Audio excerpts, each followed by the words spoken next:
Sabda TV. Ikhwan wa akhwati azani Allah wa iyyakum. Kemudian yang kelima. Sebab yang kelima at-tauhid yashmulu tauhid rabbi wal ilahi wal hukmi wal asma'i was sifati wa jami'i anwa'il ibadat. Tauhid ini yashmul, mencakup apa saja? Mencakup tauhid Rabb, mentauhidkan Allah Subhanahu wa taala dalam rububiyahnya. Kita harus mentauhidkan Allah Subhanahu wa taala, meyakini dengan seyakin-yakinnya, dengan keimanan yang benar bahwasanya Allah Subhanahu wa taala yang telah menciptakan kita. Allah Subhanahu wa taala yang mengatur alam semesta, memberikan kita rizki, menghidupkan, mematikan, semuanya. Kita mentauhidkan Allah Subhanahu wa taala dalam hal rububiyah, wal ilah juga dalam hal uluhiyah, peribadatan. Kita tidak menduakan Allah Subhanahu wa taala, mentauhidkan dalam uluhiyahnya, wal hukmi wal asma'i was sifat. Demikian pula dalam masalah hukum, dalam asma, nama-nama Allah Subhanahu wa taala, was sifati, dan sifat-sifatnya, wa jami' anwa'il ibadat, dan seluruh macam ibadah. Seluruh macam ibadah. Jangan sampai di dalam beribadah kita menduakan Allah Subhanahu wa taala.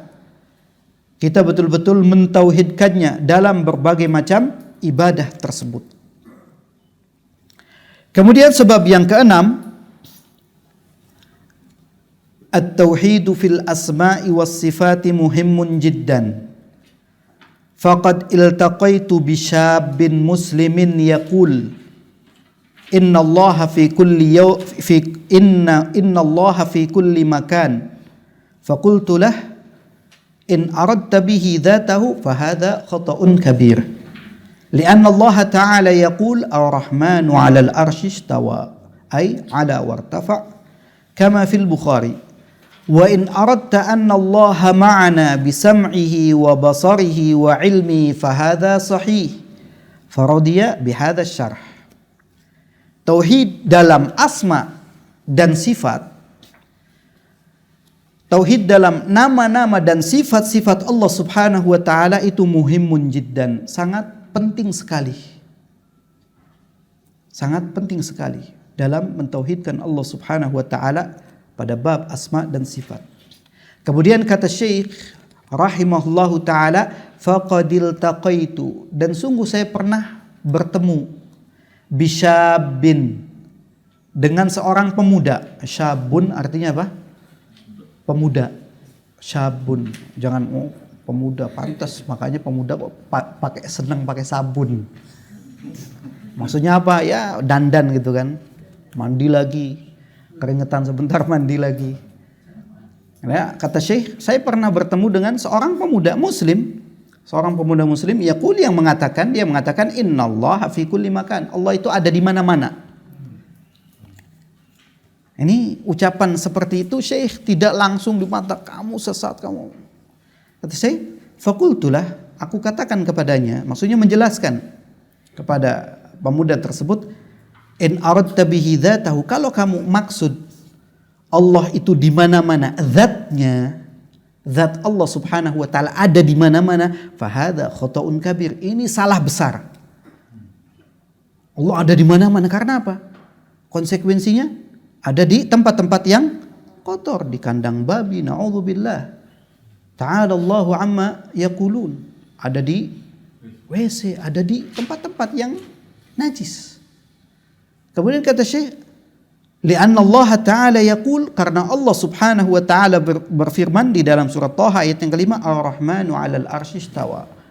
Allah yang Maha Pengasih, Allah yang Maha Pemurah, 'alal arsy istawa, beristiwa di atas arsy, ay 'ala wartafa, tinggi. Sebagaimana yang disebutkan di dalam riwayat Imam Bukhari.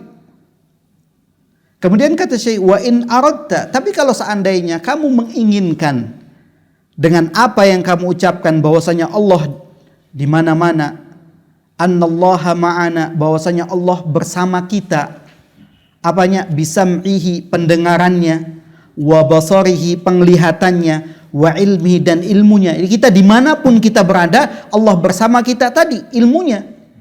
Allah tahu kita di mana. Allah mendengar apa yang kita ucapkan. Allah melihat apa yang kita lakukan. Kita bersembunyi di tempat yang tadi, tempat yang najis pun, yang tidak dilihat oleh orang, Allah tahu ilmunya, bukan zatnya. Fahadha sahih, maka ini benar. Allah Subhanahu wa taala di mana-mana. Tapi bukan apa? Bukan zatnya. Apanya? Ilmunya, penglihatannya, pendengarannya. Faradiya bihadza syarh. Maka pemuda muslim tadi ridha menerima penjelasan syekh. Jadi ada satu hikmah, bukan berarti ketika ada orang yang jahil yang memang tidak mengerti Allah di mana-mana, kemudian langsung disalahkan. Dijelaskan dulu apa maksud dari ucapan tersebut. Kalau dimaksud zatnya, tentunya ini adalah kesalahan besar, kesalahan yang fatal. Tapi kalau yang dimaksud adalah ilmunya, penglihatannya, pendengarannya, maka ini adalah benar. Ikhwani wa akhwati azzani Allah wa iyyakum. Kemudian yang ketujuh, sebab yang ketujuh,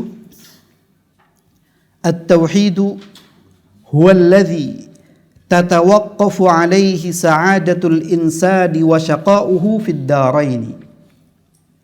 Tauhid adalah sesuatu yang kebahagiaan seseorang atau kesengsaraannya baik di dunia ataupun di akhirat terhenti. Maksudnya apa terhenti?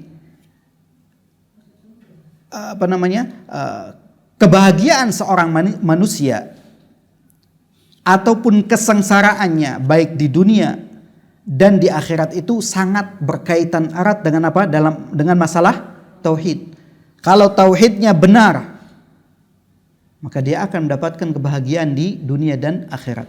Tapi kalau tauhidnya rusak, maka dia akan sengsara baik di dunia ataupun di akhirat. Jadi sangat berkaitan erat benar tidaknya tauhid seseorang dengan kebahagiaan atau kesengsaraan baik di dunia ataupun di akhirat. Ini terhenti kebahagiaan, kesengsaraan seseorang dengan masalah tauhid ini.